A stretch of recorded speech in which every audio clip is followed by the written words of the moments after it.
Welcome back to the deep dive. So today we are diving into the world of an artist who is, he's just fundamentally unclassifiable. That's probably the best word for him. We're talking about Paul Klee, the man who started out as this concert-level violinist, but he ended up helping to define what modern art even is. And that tension you just mentioned, that's the whole key to understanding him. This struggle between being this classical musician and, this radical modern painter. He's maybe the great synthesizer of the 20th century. Synthesizer, I like that. Because when you look at his work, you see bits of everything, right? Everything. There's Expressionism, Cubism, a lot of Surrealism, pure abstraction. But he never really belonged to any one of those camps. It was always just, Klee. Fiercely individual. And everything we've looked at for today's deep dive points to the fact that his influence wasn't just visual, it was deeply intellectual. Oh, absolutely. So our mission today is to really synthesize his whole journey, from that initial struggle to his big breakthrough with color, and then into his role as a theorist, where his ideas might actually be as important as his paintings. That's the crux of it, really. Klee wasn't just making art, he was a revolutionary teacher.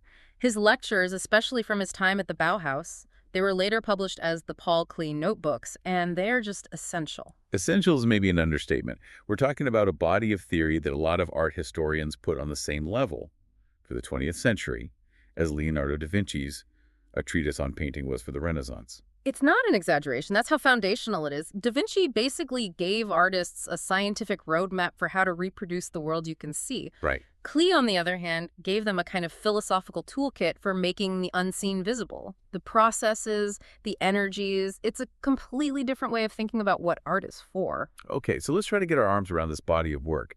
Over 10,000 pieces. That's a lot. It's a staggering amount. Paintings, drawings, etchings. Across all of that, what are the things that just scream Paul Klee?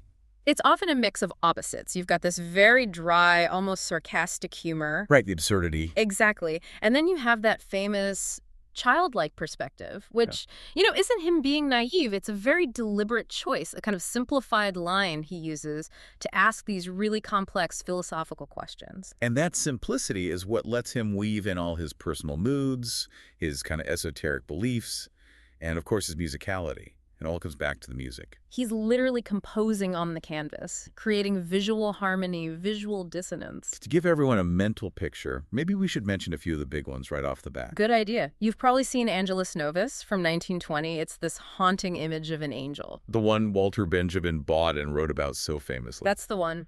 Then there's the geometric portrait, Senecio, from 1922, The Old Man's Head.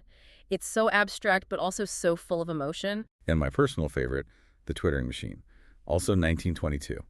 It just perfectly captures that mix of whimsical and deeply cynical that you were talking about. It really does. So yeah, we'll use those as anchors. We're going to trace his story from the beginning, start with him as this musical prodigy who can't figure out color. And the big aha moment in North Africa, his decade as a master at the Bauhaus, and then the final years, the defiant, incredibly productive period when he was battling illness and, the Nazis. It's quite a journey. Okay, let's start at the beginning then, with Paul Klee, the musician.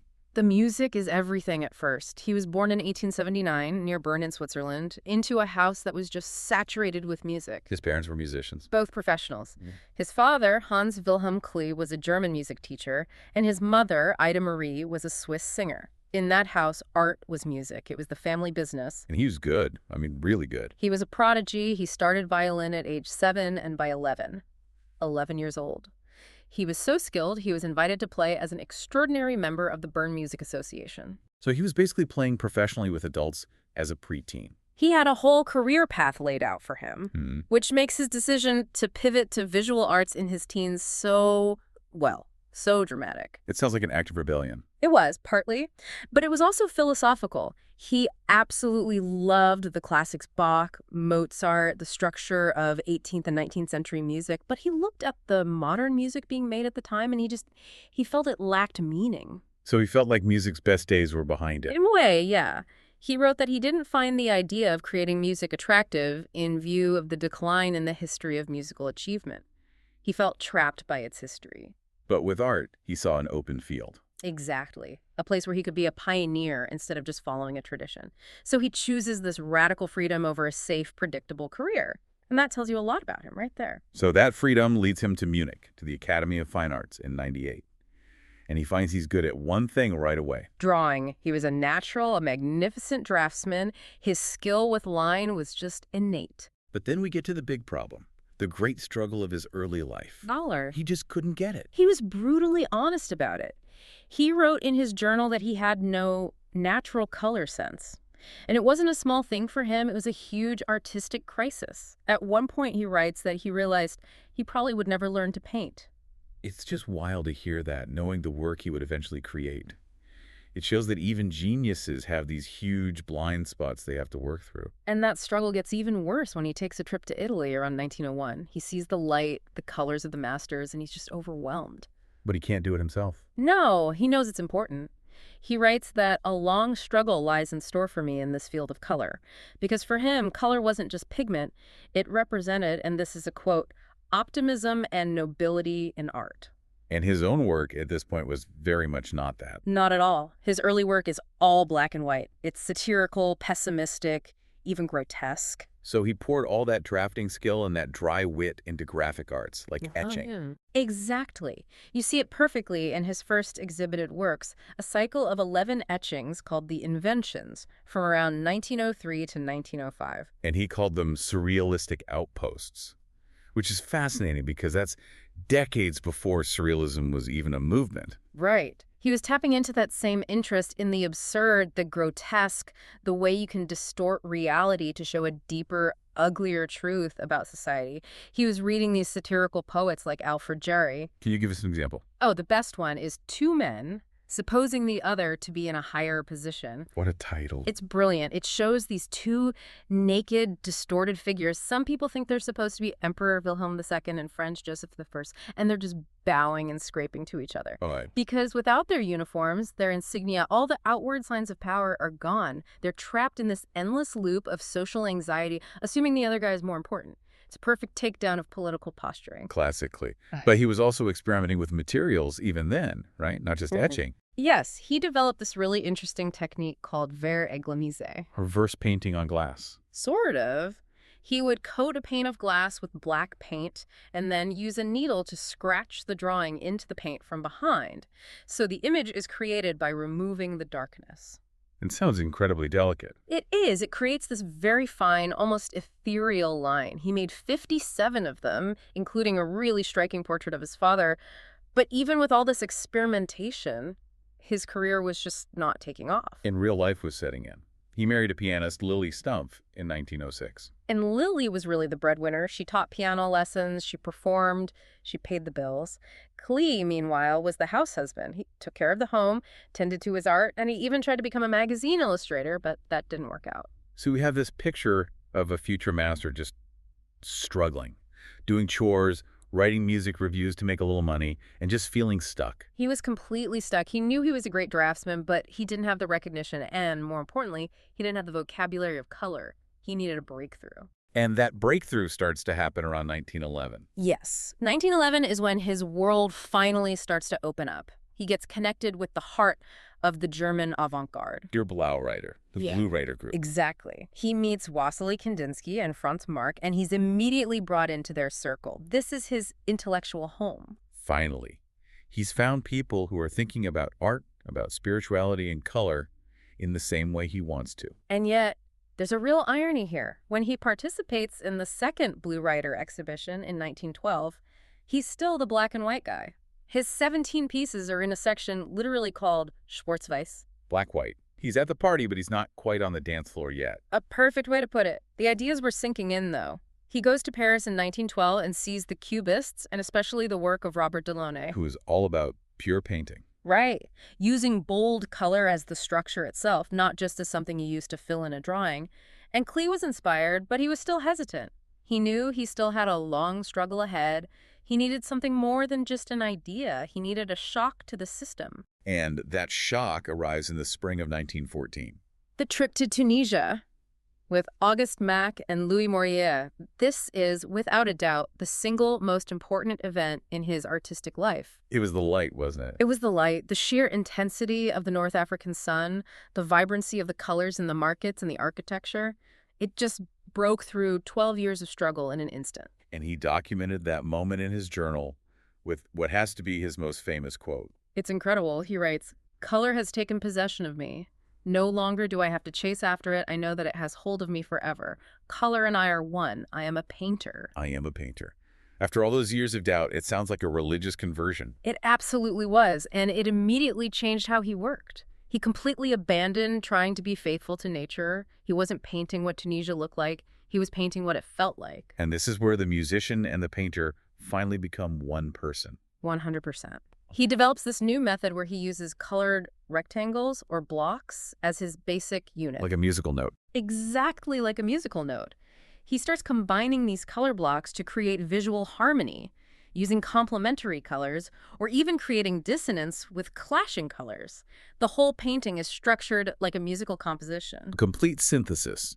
And you see it right away in his first abstract piece, in the style of Kairouan. You do. It's a grid of colored shapes. It's his new language. But this incredible personal breakthrough runs headlong into a global catastrophe. World War I. It starts just weeks after he gets back from Tunisia, and it hits his circle hard. His friends, Mac and Mark, are both killed on the battlefield. That must have been devastating. It was, but his art became a kind of shield. He kept working, channeling his feelings into pieces like Death for the Idea, but his own wartime experience was unusual. He gets conscripted in 1916. He does, but he never sees the front lines.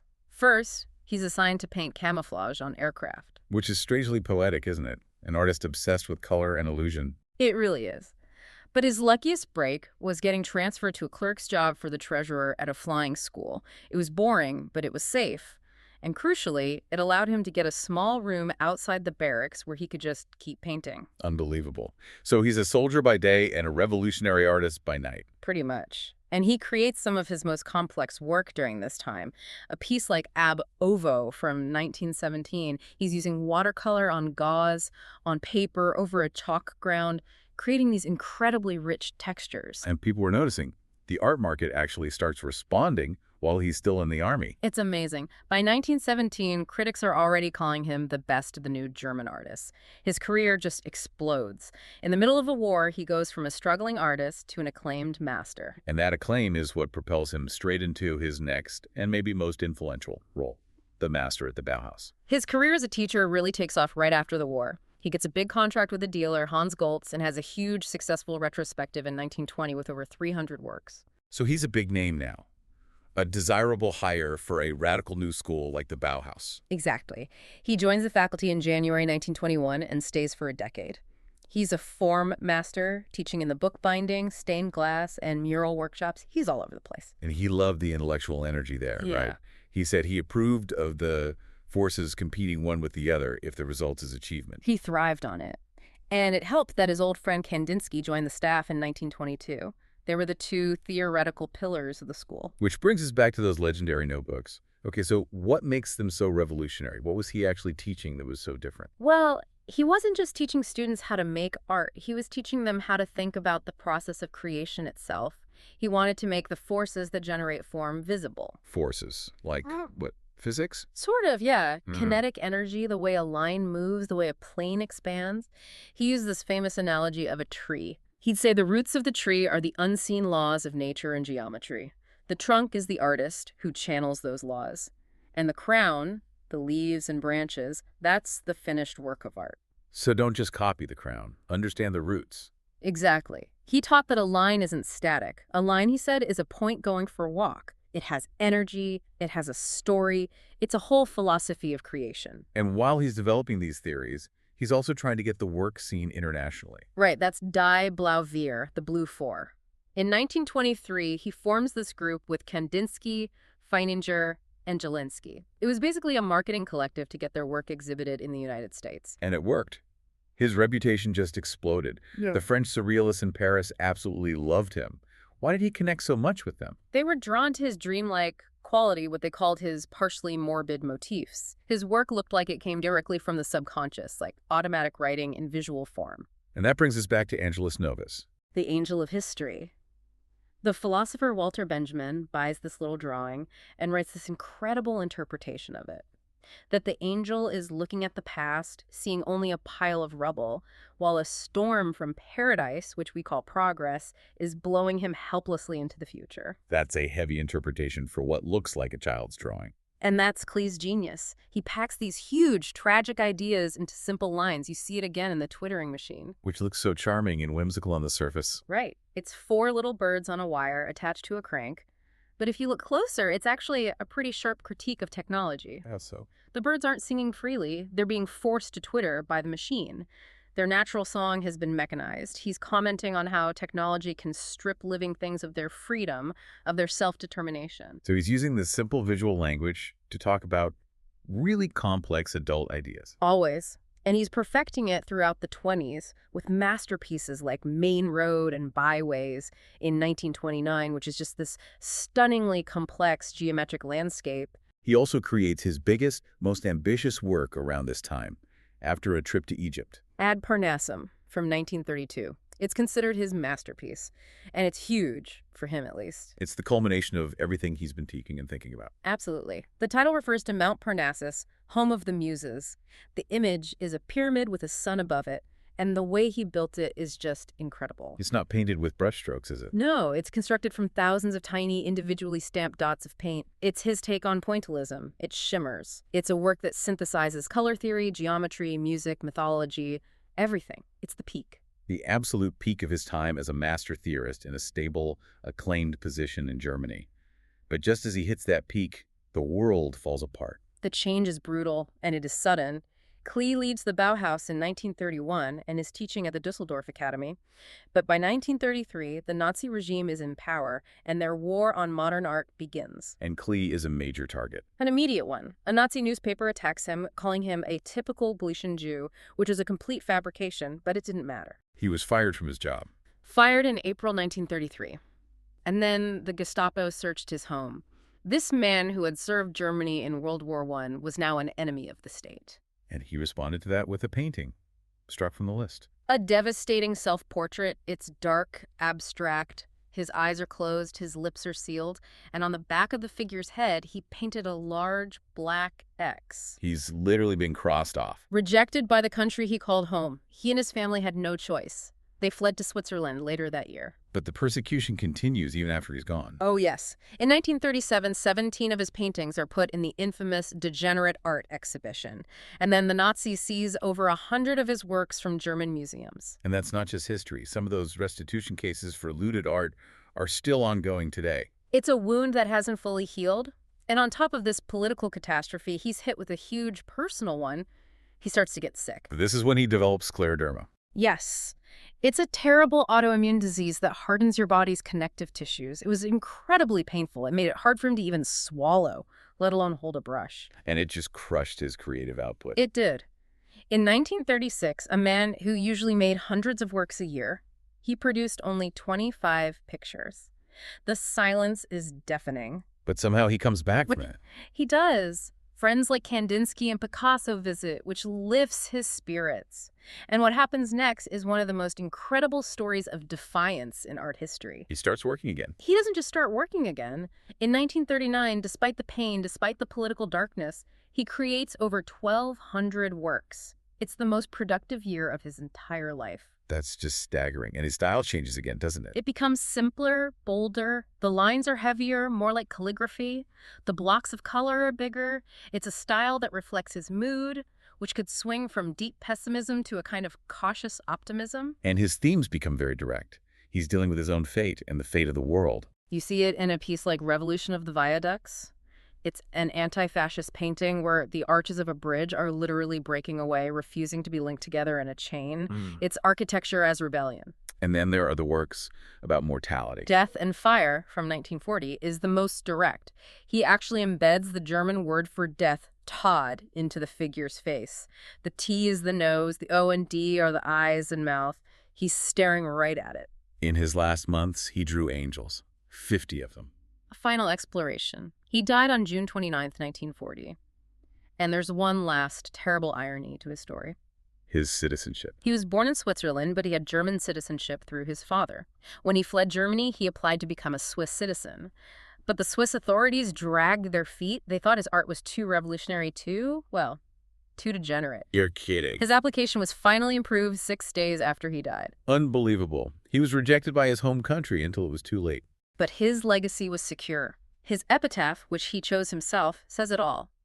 I cannot be grasped in the here and now, for my dwelling place is as much among the dead as the yet unborn.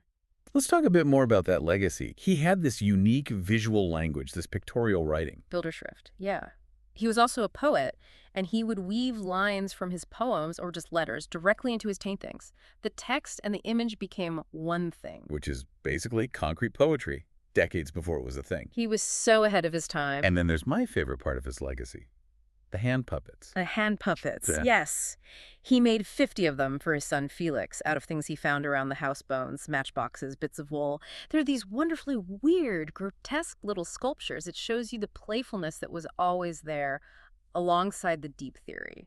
And that playful structural quality in his work went on to inspire so many modern composers. It did. The American composer Gunther Schuller wrote a whole suite called 7 Studies on Themes of Paul Klee with a movement for twittering machine. Composers could literally look at his paintings and see a musical score. So his work is preserved now at the Zentrum Paul Klee in Bern. But you can't see it all at once. No, and that's a critical point. He used so many experimental, fragile materials, inks, and paints that are incredibly sensitive to light. So they have to rest. Exactly. Most of his work has to spend long periods in dark storage to keep from fading or deteriorating. They can only show about 150 pieces at a time. The work that made the invisible visible is itself physically vulnerable to light. It's a powerful metaphor for his whole life, really. It is. When you look back at his whole journey, from the frustrated musician who couldn't figure out color to this master who brought music and poetry and painting all together, you just see this totally unique vision. So what's the big takeaway for us? For me, it's that his life shows that mastery isn't a gift. It's a struggle. He was honest about what he couldn't do, and he just worked at it for over a decade until he broke through. And that his genius was in synthesis. He didn't choose between music and painting. He used one to solve the problems of the other.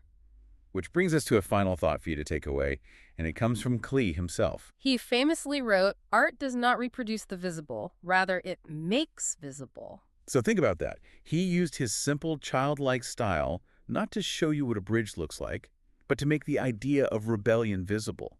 He didn't just paint a face, he made mortality visible. He forces us to look beneath the surface. So the question for you is, what in your own life have you maybe dismissed as simple or naive or just playful that might actually be making something much deeper visible? That's the challenge of Paul Klee, using the simple aid to reveal the complex. Thank you for joining us for this deep dive. We'll see you next time.